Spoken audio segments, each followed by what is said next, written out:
यहाँ पे दुआ करेंगे, आपके लिए यहाँ पर हम ना प्रार्थना करेंगे। और देखो यीशु मसीह आपको बहुत आशीष देगा। जहां तक हमारी आवाज जा रही है भाइयों बहनों, हम केवल ये बच्चों के लिए ही नहीं, हम लोग सबके लिए आए हैं। जो आशीष पाना चाहता है वो यहाँ पर आ जाए। जो अपने पढ़ाई लिखाई में पास होना चाहता है वो यहाँ पर आ जाए। जो चाहता है कि आपके परिवार के अंदर आशीष आए वो भी यहाँ पे खड़ा रहे। और हम प्रार्थना करेंगे एक एक के लिए, और एक एक को यीशु मसीह छुएगा, आशीष देगा।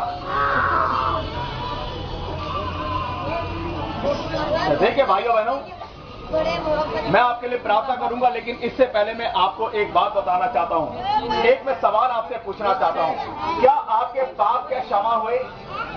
क्या आप लोगों ने शांति पाई? क्या आप ये कह सकते हैं? आप कृपा करके माइक से थोड़ा सा अंदर आइए, नहीं तो वो गिर सकता है आपके। नहीं आपने हिला रहे थे ना। देखिए, क्या आपने अपने जीवन के अंदर क्या शांति पाई?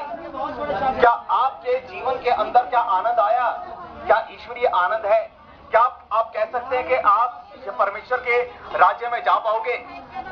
भाइयों बहनों, देखिए बाइबल बताती है कि सबने पाप किया है और जाते पाप का दंड अनंत काल की मृत्यु है नरक में। देखिए नरक में वो लोग डाले जाएंगे कि जिन्होंने पाप में रह करके अपना जीवन बिताया।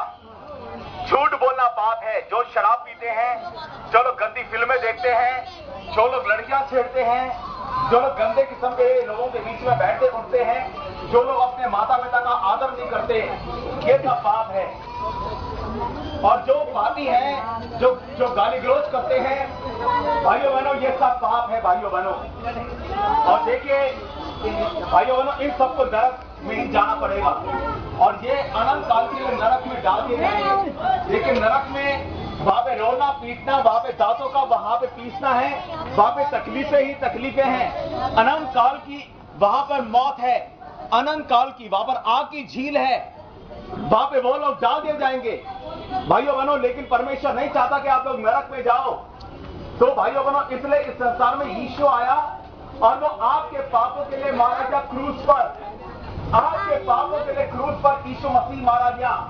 जब इस संसार में यीशु था, उसने बड़ी बड़ी चंगाइयां दी, उसने अंधों की आंखें खोली। भाइयों बहनों, देखिए यीशु मसीह ने गूंगों को बोलने की शक्ति दी, यीशु मसीह ने कोढ़ियों को चंगाई दी। भाइयों बहनों, यीशु मसीह ने मुर्दों को जीवित किया। ये चमत्कार यीशु मसीह ने उस समय असंख्यों के बीच में किया। आपके जीवन के अंदर आज को यीशु मसीह वह चमत्कार करना चाहता है। आपकी सब परेशानियों को परमेश्वर आपके जीवन से वो निकाल देना चाहता है।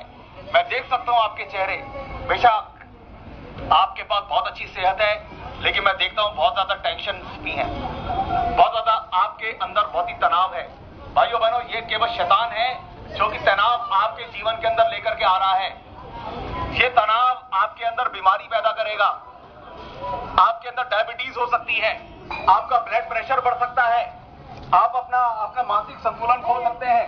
बहुत सारे लोग इस तनाव से छुटकारा पाने के लिए सुसाइड करते हैं, ये जिसको आत्महत्या कहते हैं। लेकिन परमेश्वर नहीं चाहता कि आप लोग इन सारी की सारी समस्याओं में रहो।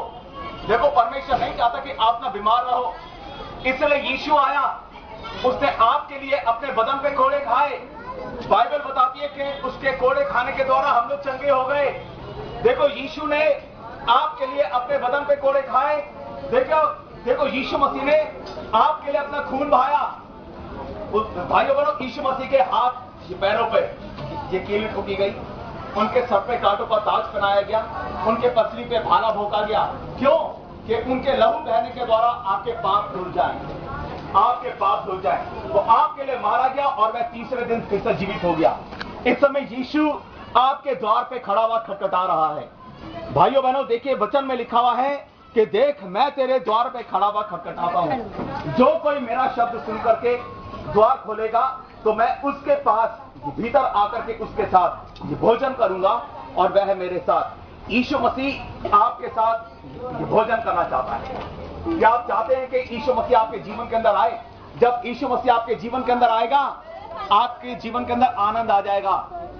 जब यीशु मसीह आपके जीवन के अंदर आएगा, आपके परिवार में से सारी समस्याएं निकल जाएंगी। भूत प्रेत यदि आपके परिवार के अंदर कार्य कर रहा है, यीशु मसीह जब आपके जीवन के अंदर आएगा तो भूत प्रेत आपके जीवन से भाग जाएगा। आपका जो काम नहीं बनता, आज से ये काम भी आपका बनने लग पड़ेगा। आपके यदि परिवार में यदि शांति नहीं है, देखो यीशु मसीह आपके परिवार के अंदर वह शांति लेकर के आएगा। क्या पाना चाहते हैं यीशु मसीह को अपना उद्धार के रूप में? तो उद्धार करता है। देखो यीशु मसीह का आना अब निकट है। वो न्याय करने के लिए जल्द आ रहा है। जो लोग यीशु मसीह को ग्रहण करना चाहते हैं वो कृपा करके अपने हाथों को ऊंचा कर दें। जो लोग चाहते हैं यीशु मसीह को ग्रहण करना, अपने हाथ खड़ा कर दें। बस ये केवल ये जवानों और बच्चों में से चाहते हैं, क्या बड़ा कोई नहीं चाहता? गॉड ब्लेस यू बहन, God bless you sister, God bless you बच्चों, गॉड ब्लेस यू। परमेश्वर आप सबको आशीष दे। और भी कोई है जो कि यीशु मसीह को ग्रहण करना चाहता है? ओके, गॉड ब्लेस यू बेटा। सबके हाथ नीचे हो जाएं और सबकी आंखें बंद हो जाएं। और जिसने आज को निर्णय किया है कि यीशु मसीह को ग्रहण करने का, वो कृपा करके अपनी आंखें बंद कर लें और अपने हाथ जोड़ लें और मेरे पीछे बोलते जाएं। मेरे प्रभु यीशु, मैं पापी हूं और मैंने आपके विरुद्ध पाप किया है और मैं जान पाया कि आपने मेरे पापों के लिए अपनी जान दी। प्रभु यीशु, आप मेरे पापों के लिए मारे गए और आप तीसरे दिन फिर से जीवित हो गए। आज को आप जिंदा है। मेरे द्वार पे खड़े हुए खटखटा रहे हैं। मैं अपना हृदय खोलता हूँ और मैं आपसे विनती करता हूँ कि आप मेरे अंदर आ जाइए प्रभु। मेरे जीवन में आ जाइए यीशु। मैं नरक में नहीं जाना चाहता जहाँ पर अनंत काल की मृत्यु है, लेकिन मैं आपके राज्य में जाना चाहता हूँ जहाँ पर अनंत काल का जीवन है। तो प्रभु यीशु, आप मेरे जीवन में आ जाइए कि मुझे नया जन्म दीजिए। मैं आपका धन्यवाद देता हूँ यीशु कि आप मेरे जीवन में आ गए। ये मुझे नया जन्म आपने दे दिया। अब मैं आपकी संतान हूँ। आपका मैं धन्यवाद देता हूँ प्रभु। मांगते हैं यीशु मसीह के नाम से, आमीन। देखिए, परमेश्वर का वचन बताता है, बाइबल बताती है कि जिसने यीशु मसीह को ग्रहण किया वो परमेश्वर की संतान वह बन चुका है।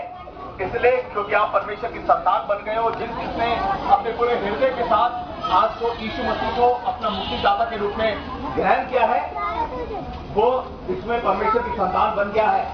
इसलिए क्योंकि आप लोग परमेश्वर की संतान बन गए हो, इसलिए ये तालियां बजाएं। बोलो यीशु मसीह की, जोर से बोलो यीशु मसीह की। जो बड़ा है वो भी बोले यीशु मसीह की, जो छोटा है वो भी बोले यीशु मसीह की, जो बुजुर्ग है वो भी बोले यीशु मसीह की। जोर से तालियां बजाएं। मैं आप लोगों के लिए प्रार्थना करूंगा। इससे पहले कि मैं आप लोगों के लिए प्रार्थना करूं, मेरी बिटिया भी आपको बताएगी। हमारे पास देखिए चंदे की थैली भी होती है।